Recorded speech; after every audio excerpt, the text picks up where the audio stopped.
కొంతమంది అందుతే జుట్టు అందకపోతే కాళ్ళు పట్టుకునే రకం. సరిగ్గా డొనాల్డ్ ట్రంప్ కూడా అదే బాపతు. భారత్పై డొనాల్డ్ ట్రంప్ యూటర్న్ తీసుకున్నాడా? త్వరలోనే భారత్పై ట్రంప్ టారిఫ్స్ వెనక్కి తీసుకోబోతున్నాడా? ప్రస్తుతం 50% ట్యాక్స్ విధిస్తున్నాడు. కొన్ని రోజులుగా ఇరు దేశాల మధ్య సంబంధాలు కూడా దెబ్బతున్నాయి. అమెరికాకే ఎక్కువగా డ్యామేజ్ జరగడంతో తప్పు తెలుసుకొని ట్రంప్ వెనక్కి తగ్గుతున్నట్టుగా అనిపిస్తుంది. ట్రంప్ ట్యాక్స్పై ఇండియా తీవ్ర అసంతృప్తి వ్యక్తం చేస్తుంది.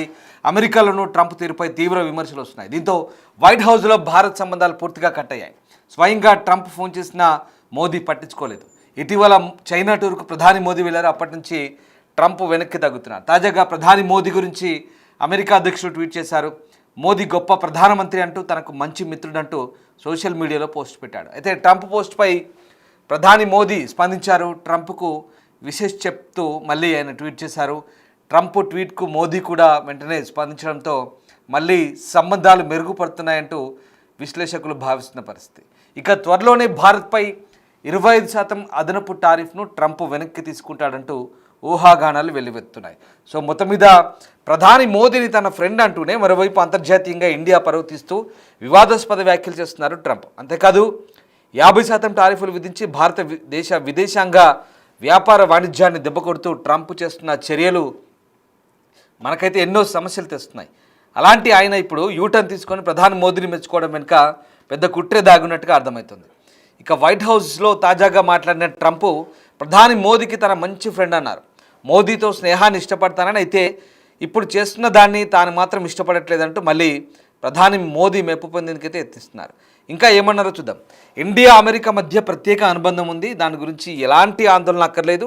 రష్యా నుంచి ఇండియా భారీగా చమరుకుంటుంది. ఇది చాలా బాధాకరం. అయితే కొన్ని నెలల కిందట ప్రధాని మోదీకి నాకు మా ఇద్దరి మధ్య చక్కటి సంభాషణ భేటీ జరిగింది. మేము కలిసి న్యూస్ కాన్ఫరెన్స్ కూడా నిర్వహించాం.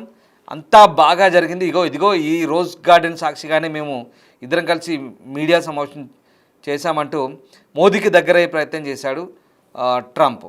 సో ఇక్కడ మొత్తం మీద ట్రంప్ చేస్తున్న వ్యాఖ్యలు అయితే అసలు అవివేకంగా మారుతున్నాయి, అనాలోచితంగా ఉంటున్నాయి. ఒక్కోసారి ఒక్కో రకంగా ట్రంప్ ప్రవర్తిస్తున్న తీరు, ట్రంప్కి ఏమైనా తిక్కా లేకుంటే పిచ్చా ఇలాంటి పదాలు వాడాల్సి వస్తుంది. ఒక రకంగా ట్రంప్ మెంటల్ గాడు అనే పదాలు కూడా వాడాల్సి వస్తున్న పరిస్థితి. ఎందుకంటే ట్రంప్ తీసుకుంటున్న నిర్ణయాలు కూడా అలాగే ఉన్నాయి. పిచ్చోడి చేతిలో రాయి మాదిరిగా ఆయనకు ఎలా పడితే అలా ఎడాపెడా టారిఫ్లు వాయిస్తూ ప్రపంచ వాణిజ్యాన్ని గడగడలాడిస్తూ ఒక రకంగా అన్ని దేశాలతో వాణిజ్య యుద్ధాన్ని కొనసాగిస్తూ మొత్తం ఒక రకమైనటువంటి యుద్ధ వాతావరణానికి తెరదీస్తున్నాడు. సో ఇది ట్రంప్ పరిస్థితి. వాస్తవానికి ట్రంప్ ఇటీవల ఏం చేశాడంటే ఇటు భారత్, చైనా, రష్యా ఈ 3 దేశాలు ఒక్కతాటిపైకి రావడంతో ట్రంప్కి అయితే ఒకసారిగా కాస్త అలజడి మొదలైనట్టయింది ట్రంప్కి. దీంతో యూటర్న్ అయితే తీసుకున్నట్టుగా మనకు అర్థమవుతుంది. సో గంటల వ్యవధిలోనే మనసు మార్చుకున్నారు. ముందుగా భారత్ను అమెరికా కోల్పోయిందంటూ, భారత్ రష్యా లాంటి దేశాలను కోల్పోయిందంటూ వ్యాఖ్యలు చేసి ఆ తర్వాత మాట మార్చారు. అయితే రష్యా నుంచి భారత్ చమురు కొనుగోలు చేయడం మాత్రం తీవ్ర అసంతృప్తి వ్యక్తం చేస్తూ ఈ 50% టారిఫ్లు విధిస్తామంటూ హెచ్చరికలు జారీ చేశారు. సో ఆ రకంగా అంటే రకరకాల మాటలు మాట్లాడుతూ ఉంటారు. సో భారత్ను చైనాకు కోల్పోవడం విషయంలో ఎవరినైనా నిందిస్తున్నారంటూ మీడియా వ్యక్తులు అడిగినప్పుడు అలా జరిగిందని నేను అనుకోవడం లేదంటూ ట్రంప్ యూటర్న్ తీసుకున్నారు. ప్రధాని మోదీతో తనకు చాలా మంచి సంబంధాలు ఉన్నాయని, రష్యా నుంచి భారత్ చమురు కొనుగోలు చేయడమే తనను ఇబ్బందులకు గురి చేస్తుందంటూ చెప్తున్న పరిస్థితి. సో ఆ రకంగా ఇప్పుడు అంటే ఇక్కడ తన సోషల్ మీడియా ట్రూత్ సోషల్లో షీ జిన్పింగ్, రష్యా అధ్యక్షుడు వ్లాదిమిర్ పుతిన్తో నరేంద్ర మోదీ ఉన్న ఆ పిక్చర్ని ట్వీట్ చేస్తూ భారత్ రష్యాలను మనం చైనా కోల్పోయినట్లు కనిపిస్తుంది. చైనా ఉచ్చులో పడి 2 దేశాలు మాకు దూరమయ్యాయంటూ ఆయన చేసిన కామెంట్. అంటే రకరకాల వ్యాఖ్యలు చేస్తుంటారు. ట్రంప్ ప్రభుత్వంలో ఇతర అధికారులు కూడా భారత్పై ఓవైపు విమర్శలు చేస్తూనే ఉన్నారు. భారత్ విధిస్తున్న అధిక సుంకాల వల్ల అమెరికా ఉద్యోగాలకు నష్టం వాటిల్లంటూ వైట్ హౌస్ సలహాదారు పీటర్ నవారో ఆరోపిస్తున్నారు. మరోవైపు అమెరికా ఐటీ కంపెనీలు తమ పనులను భారత కంపెనీలకు అవుట్సోర్సింగ్ చేయకుండా అడ్డుకునే విషయాన్ని కూడా ట్రంప్ సర్కారు పరిశీలిస్తుందంటూ ఆయన సహాయకురాలు లారా లూమర్ అంటున్నారు. అయితే ఆమె తన ఆరోపణలకు ఎలాంటి ఆధారాలు చూపలేదు. ఇటు వాణిజ్య కార్యదర్శి హోవార్డ్ లుత్నిక్ మాత్రం చర్చలకు సిద్ధమే కానీ కొన్ని షరతులు ఉంటాయంటూ ఆయన మాట్లాడతారు.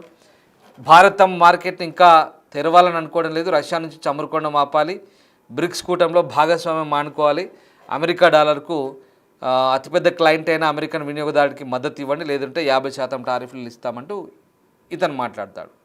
So Howard లుత్నిక్. సో ఈ రకంగా అనేక రకాలుగా అవాకులు చవాకులు పేలుతున్నారు. ఈ అమెరికా పాలనా యంత్రాంగం ఎవడు ఎన్ని ఆరోపణలు చేసినా కూడా బ్రిక్స్ నుంచి భారత్ని తప్పిస్తారా? మీ తరం అవుతుందా? బ్రిక్స్ కూటమిలో భారత్ చాలా కీలకమైన దేశం. అసలు వీళ్ళకి ఎందుకంటే ఒక రకంగా కొన్ని పదాలు వాడచ్చు, కానీ వీళ్ళకి ఇది భారత్ చూస్తేనే ఇది పడుతోంది.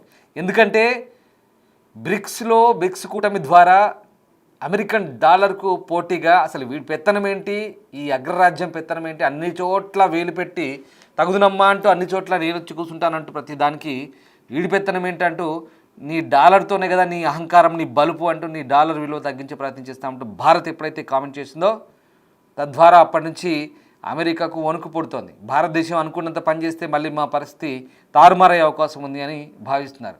నిజానికి మనకంటే ఎక్కువ చైనా కొంటుంది కదా, మరి చైనా విషయంలో ఎందుకు ఈ టారిఫ్లు వేయడు?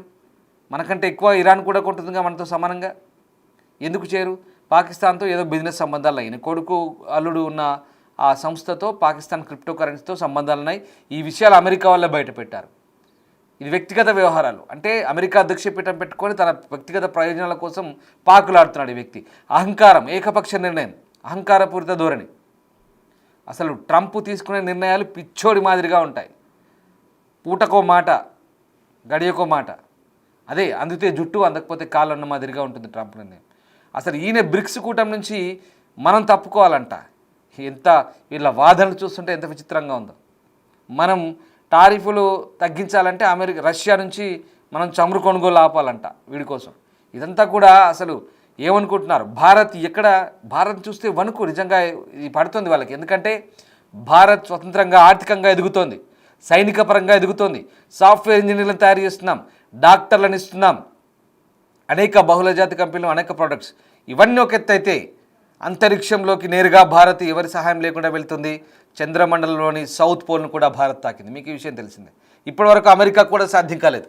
భారత్ అనేక విధాలుగా శాస్త్ర సాంకేతిక రంగాల్లో, వ్యవసాయంలో టాప్, శాస్త్ర సాంకేతిక రంగాల్లో టాప్, అలాగే ఐటీ ఇంజనీర్లలో టాప్, వాణిజ్యంలో కూడా ఎదుగుతుంది. ప్రపంచంలో 3వ ఆర్థిక శక్తిగా ఉంది. ఎవరిపై పెద్దగా ఆధారపడదు. అవసరమైతే ఇంజనీర్లను తయారు చేస్తుంది, డాక్టర్లను తయారు చేస్తుంది, ఎక్స్పర్ట్స్ని తయారు చేస్తుంది. కరోనాకు మందు ఇచ్చింది ప్రపంచానికి. ఏం తక్కువ? ఫార్మా రంగంలో ముందుంది, ఐటీ ఎక్స్పోర్ట్స్లో ముందుంది. అమెరికాని నడిపించేది మన ఐటీ ఇంజనీర్లు. అమెరికాలో డాక్టర్లు కూడా చాలామంది మన వాళ్ళు ఉన్నారు, ప్రొఫెసర్లు ఉన్నారు, యూనివర్సిటీల్లో వ్యాపారవేత్తలు ఉన్నారు. అన్ని రంగాల్లో అమెరికాలో భారతీయ నిపుణులు ఉన్నారు. ఇది చూసి కంటగింపుగా మారుతుంది ఓర్వలేనితనం. భారత్తో ఇతరత్ర వైరమేం లేదు. కేవలం భారత్ను ఆర్థికంగా శక్తిగా ఎదగనియకుండా చేయాలంటే ఇది ఒక అక్కసు. అంతేకాదు వ్యక్తిగత అక్కసు ట్రంప్కు, ఆయన కొడుకు, అలాగే ఆయన అల్లుడు ఉన్నటువంటి WLF అనే ఒక కంపెనీ ఉంటుంది, ఒక ఆర్థిక పరమైన సంస్థ. అది దాంతో పాకిస్తాన్ క్రిప్టో కౌన్సిల్తో వీళ్ళు టైఅప్ అయ్యారు. సో అక్కడ ఇవన్నీ ఒక ఎత్తు అయితే భారత్ పాకిస్తాన్ యుద్ధం ఆపానంటూ పదే డబ్బా కొట్టుకుంటున్న ట్రంప్ని మనం ఖండించాం. ఆయన ఎంత అయితే డబ్బా కొట్టున్నాడో మనం అంతా ఖండించుకుంటూ వచ్చాం. మన పార్లమెంట్ వేదికగా విదేశాంగ శాఖ ప్రతిసారి ఈడెందుకు హాస్యాస్పదమైన మాటలు మాట్లాడతాడు పర్వత ఒక్క మనిషి అంటూ మనం చెప్పుకుంటూ వచ్చాం. అయితే నేను ఆ యుద్ధం ఆపాను, మీరు నాకు నోబెల్ బహుమతికి నామినేట్ చేయనంటూ మన మోదీని అడిగితే చీప్ పోరా అన్నాడు. సో దాంతో ఈ ట్రంప్ అనే ఈ మూర్ఖుడికి ఎక్కడో మండింది. మమ్మల్ని మీ వల్ల నా నోబెల్ దూరం అవుతుందని ఒక అక్కస్తో మన మీద కక్ష కట్టాడు. మళ్ళీ మనం రష్యా, చైనాతో ఎక్కడైతే మన మోదీ గంభీరంగా ఒక సింహం మాదిరిగా ఏ రకంగానైతే చైనా వేదికగా వ్యవహరించాడో, అందరితో ఆలింగనాలు కరచాలన చేసుకుంటూ ఒక పెద్దన్న పాత్ర పోషించాడో మన మోదీ, ఎంత గంభీరంగా ఒక నాయకత్వ లక్షణాలతో ఒక పరిపూర్ణమైన వ్యక్తిగా, ఒక నాయకుడిగా అక్కడ తన శత్రుతను ప్రదర్శించాడో అంతర్జాతీయ వేదికలపై, అక్కడే ట్రంప్కు నిజంగా ఆ రోజు నిద్ర పట్టలేదేమో. ఆ రోజు ఒక నైట్ మేర్ లాగా, ఒక పీడకల్లాగా మిగిలి ఉంటుంది బహుశా. ఈ 3 దేశాలు కలిస్తే ప్రపంచంలో 3 super economical global power leaders వీళ్ళంతా కూడా, వీళ్ళు కలిస్తే నా పప్పులు ఉడకవనేది ఇక్కడ ట్రంప్ భయం. అసలు సగటు అమెరికన్లకి ట్రంప్ వ్యవహార శైలికి సంబంధమే లేదు. ఇక్కడ మొత్తం అమెరికా దేశాన్ని ఆపాదించలేదు. ట్రంప్ అనేవాడు కేవలం ఒక పిచ్చివాడి వాదిలా వ్యవహరిస్తున్నాడు. ట్రంప్ తీసుకునే నిర్ణయాలు మొదటి నుంచి కూడా రెండోసారి ఎప్పుడైతే అధ్యక్షుడు అయ్యాడో అప్పటి నుంచే ఈ వెర్రి చేష్టలు ప్రపంచ వాణిజ్యాన్నే గడగడలాడిస్తున్నాడు. అసందర్భోచితంగా టారిఫ్లు వేస్తాడు, ఇష్టారాజ్యంగా విరుస్తాడు. అహంకారం, ఏకఛత్రాధిపత్యం. ఈయనకి కొంతమంది అక్కడ వత్తాసు పలుకుతుంటారు. ఇక అక్కడ డెమోక్రాట్లు, విపక్ష డెమోక్రాట్లు అయితే మొత్తుకుంటున్నారు. 20 సంవత్సరాల నుంచి బిల్డ్ చేసుకున్న భారత్ యుఎస్ సంబంధాలని పూర్తిగా దెబ్బతీస్తున్నావు మూర్ఖుడా అంటున్నారు. ఇగో ఇది పరిస్థితి. కానీ ఇప్పుడు యూటర్న్ తీసుకున్నాడు. మళ్ళీ అయ్యో నాకు మోదీ మంచి మిత్రుడు, ఇద్దరం కలిసి ఛాయ్ తాగాం. ఇదిగో ఈ రోజ్ గార్డెన్లోనే మేము ఇద్దరం ప్రెస్ మీట్ పెట్టాం. చాలా మంచి వ్యక్తి మోదీ. నేను హ్యూస్టన్లో హౌదీ మోదీ కూడా ఆదరైనప్పుడు నేను చెప్పాను కదా అదే విషయం. భారత్ మాకు మంచి దేశం, మేము ఎక్కడ కోల్పోం అంటున్నాడు. అంటే ఇక్కడ సగటు అమెరికన్స్కే డ్యామేజ్ జరుగుతుంది. వాళ్ళ తలసరి ఆదాయం, వాళ్ళ ఆదాయం కంటే వాళ్ళ ఖర్చులు ఎక్కువ, రేట్లు పెరుగుతున్నాయి. అనేక రంగాలుగా వాళ్ళకి ఇప్పుడు ఇబ్బందులు అవుతున్నాయి. మనం ఒక్కరమే కాదు, మనకు బ్రెజిల్కు అన్ని దేశాలకు అడ్డగోలుగా టారిఫ్లు వేస్తున్నాడు. సో ఇక్కడ బ్రెజిల్ మనము బ్రిక్స్లో చాలా కీలకం కాబట్టి మనం ఎక్కడ డాలర్కు వ్యతిరేకంగా అక్కడ ఇతరత్ర కరెన్సీని రూపొందిస్తామా లేదా అంతర్జాతీయ మారకానికి సంబంధించి వేరే కరెన్సీని ప్రోత్సహిస్తామోనని భయం.